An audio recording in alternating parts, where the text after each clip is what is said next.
हरे दाग को धो रहा है, देश मेरा फिर से भगवा हो रहा है, देश मेरा फिर से भगवा हो रहा है। एक बार पूरा सदन जितने लोग बैठे हैं अपने दोनों हाथ उठाएं और तालियों में तब्दील करके मुझे आदेशित करें। बहुत बहुत आभार। मैं निर्णय नहीं ले पा रहा हूं कि आप लोग मेरे से जैन धर्म सुनना चाहेंगे या देश धर्म सुनना चाहेंगे, लेकिन मेरा मन ये है कि मैं अपने काव्य पाठ पहले आरंभ करूं। उससे पहले उस गुरु को अपना नमन निवेदित मैं करना चाहूंगा जिसकी वजह से आज यहां पर इतना बड़ा उत्सव आप लोगों के सामने है।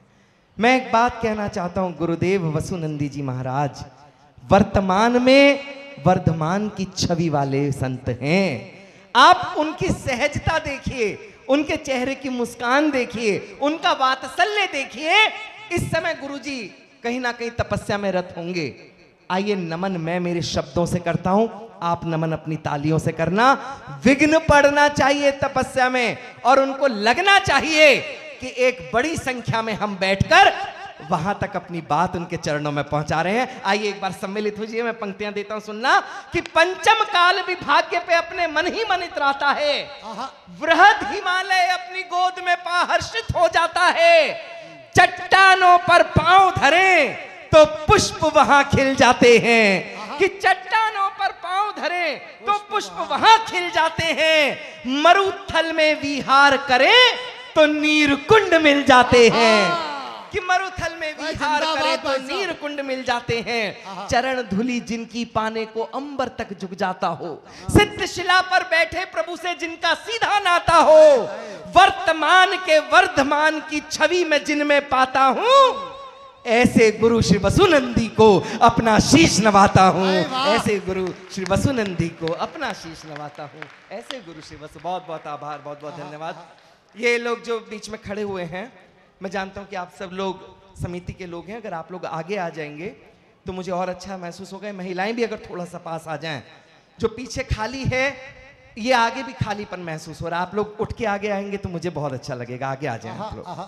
मैं पंक्तियां देता हूं, सुनिएगा कि ज्ञान वापी से कुतुब से ताज से, आइए आइए आइए, कि ज्ञान वापी से कुतुब से ताज से वो लोग एक बात कहते हैं कि सिवा अल्लाह की मर्जी के, सिवा खुदा की रजा के इस कायनात से एक पत्ता भी नहीं हिल सकता।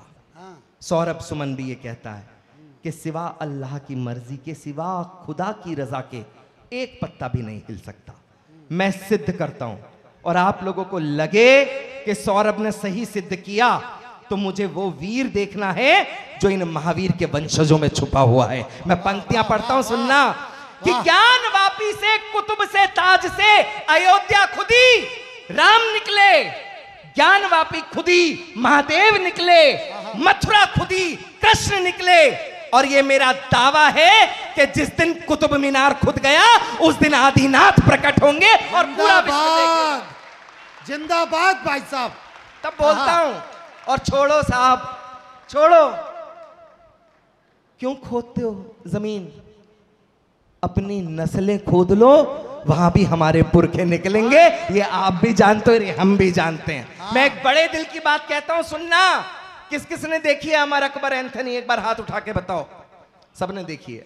जिसने नहीं देखी वो जाकर के देख लेना। बेटा चाहे अमर हो, अकबर हो, एंथनी हो, बाप सबका किशन लाल होता है। मैं पंक्ति पढ़ता हूं, सुनना कि ज्ञान वापी से कुतुब से ताज से भाव भीनी वो विदाई चाहता है। ज्ञान वापी से कुतुब से ताज से भाव भीनी वो विदाई चाहता है। जानता है सत्य शायद इसलिए अब खुदा भी बस खुदाई चाहता है। अब खुदा, तालियां कमजोर हैं भाई साहब। भारत माता की, भारत माता की। मैं पंक्तियां देता हूं, सुनना। जो मैंने सर्वश्रेष्ठ कुछ लिखा वो मैं कहने की कोशिश करता हूं, सुनिएगा कि यूं शेरों की मांद में आकर डर फैलाने की पिछली गवर्नमेंट के समय 2 बड़े आतंकवादियों को सजाए मौत दी गई थी। आप लोग जानते होंगे श्रेयांश जी, एक अफजल को और एक कसाब को। रात के समय में उनको फांसी पर टांग दिया गया। सुबह सुबह न्यूज फ्लैश होती है, आज हम लोगों ने अफजल को मार दिया, आज हम लोगों ने कसाब को मार दिया। ऐसा दिखाया गया दृश्य, इतने बजे उठे, इतने बजे नहाए, इतने बजे इन्होंने नमाज अता करी और इतने बजे जाके लटक गए। मुझे ये नहीं समझ में आया कि वो हम शहादत दिखा रहे हैं या किसी अपराधी का मृत्यु दंड। उस समय के एक बड़े मंत्री मेरे को एक कार्यक्रम में मिले, मैंने उनसे पूछा, मैंने कहा सर आप ये रातों रात फाइल सल्टा देते हो, जनता को बताया क्यों नहीं जाता कि फलां तारीख को फलां समय उस आतंकवादी को मृत्यु दंड दिया जाएगा।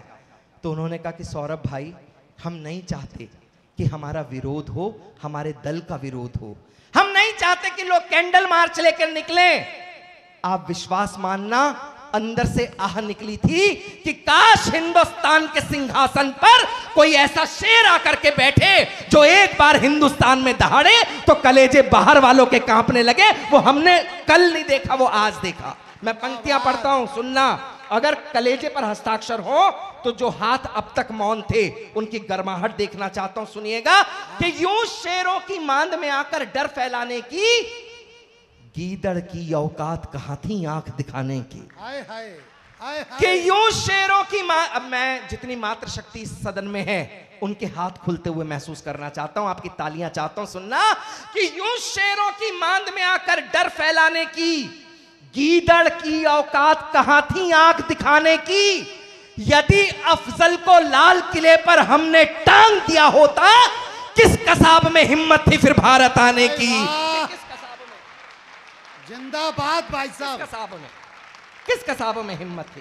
कमाल की पंक्ति। इसी गोत्र की 4 पंक्तियां और पढ़ता हूं, दावा करता हूं कि तालियां रोकना। पकड़ पकड़ कर जेल में डालें किस नीति के अंतर्गत। 10 आतंकवादियों ने हमला किया था मुंबई में, 9 को हमारी खाकी ने वहीं पर खाक में मिला दिया था, एक बचा था कसाब, साहब दामाद बना करके रखा गया। विश्व में पहला ऐसा उदाहरण हमारे हिंदुस्तान ने क्रिएट किया कि एक आतंकवादी को न्याय दिलाने के लिए हमारी सुप्रीम कोर्ट ने रात में 2:30 बजे अपने दरवाजे खोले। ऐसा पूरे विश्व में और कहीं नहीं आया, हमारे हिंदुस्तान में हुआ। दिल्ली के मुख्यमंत्री केजरीवाल जी, उस समय केजरीवाल थे, उनके पक्ष में खड़े हो गए, बोले इनकी फांसी रोक दो। उनसे पूछा क्यों, बोले इनके भी परिवार वाले हैं, इनकी फांसी रोक दो, इनकी फांसी रोक दो। कोई उनसे पूछे कि जिस समय वो गोलियां चला रहे थे वो देख रहे थे कि सामने आने वाला कौन है, मरने वाला कौन है। जिन्होंने हमारे परिवारों के बारे में नहीं सोचा, हमें उनके परिवार के बारे में सोचना चाहिए या नहीं, इस बात की आपकी तालियां इस बात का निर्धारण करेंगी। मैं विरोध करता हूं साहब, अगर आपको लगे कि सौरभ ने सही विरोध किया तो जितने लोग सदन में बैठे हैं सबका गुस्सा तालियों में तब्दील होते हुए महसूस करना चाहता हूं। आपका अधिकार बनता है सरकार से पूछने का।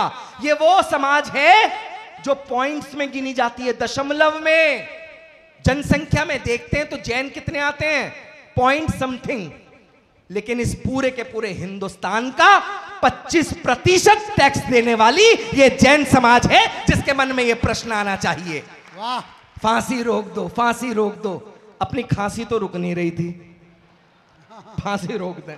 मैं पंक्ति पढ़ता हूं, सुनना कि पकड़ पकड़ कर जेल में डाले किस नीति के अंतर्गत। सर आप भी तालियां बजाएं, मुझे तो वाकई ऐसा लगा कि जैसे गमले सजा के रखे हो। पंक्ति पढ़ता हूं, सुनना कि पकड़ पकड़ कर जेल में डाले किस नीति के अंतर्गत, हत्यारों की फांसी टाले किस नीति के अंतर्गत। पकड़ पकड़ कर जेल में डाले किस नीति के अंतर्गत, हत्यारों की फांसी टाले किस नीति के अंतर्गत। भारत मां का तन घायल है, जिनके पैने दांतों से उन कुत्तों को घर में पाले किस नीति के अंतर्गत। कत्ती जहर।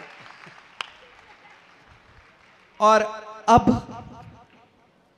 वो नासूर पढ़ना चाहता हूं जिसकी पीड़ा इस समय पूरा हिंदुस्तान महसूस कर रहा है।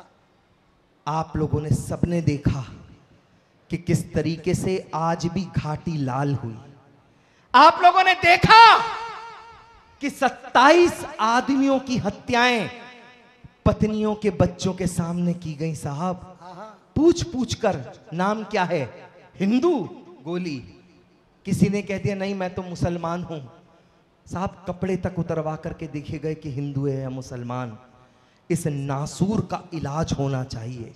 जो लोग ये बात कहते हैं ना कि हम लोगों आतंकवाद का कोई मजहब नहीं होता, उनको जाकर के कहना कि एक बार जम्मू कश्मीर की इस घटना पे अपने आंसू बहा करके आए, वो उनको बताएंगे कि जाति का क्या मजहब, इस धर्म का, आतंकवाद का क्या मजहब होता है। इस नासूर का उपचार जरूरी है।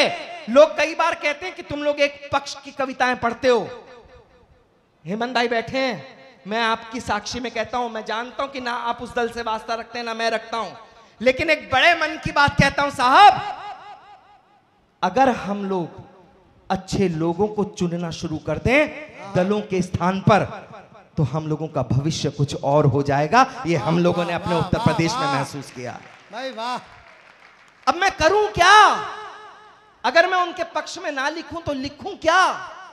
मैं एक बात कहने की कोशिश करता हूं, भगवान राम के जन्म जब भगवान राम का हुआ, उस समय वाल्मीकि हुए।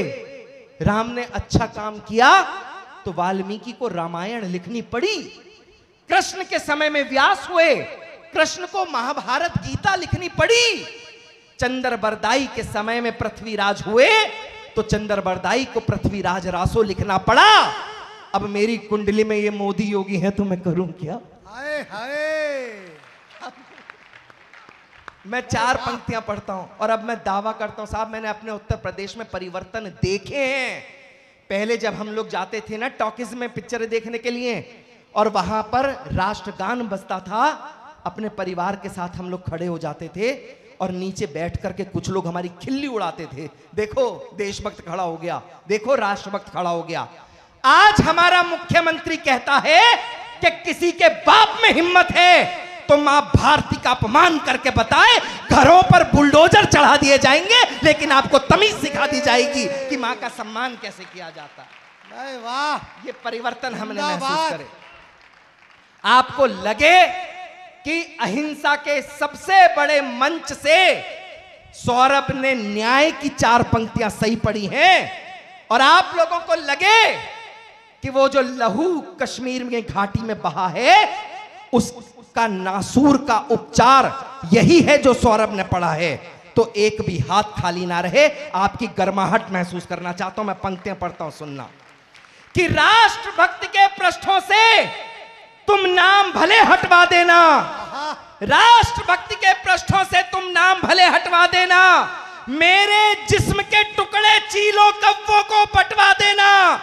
मैं कहता हूं एक बार, कश्मीर भी दे दो योगी को, आतंकवाद यदि बचे तो मुझको इंचों में कटवा देना। भारत माता की।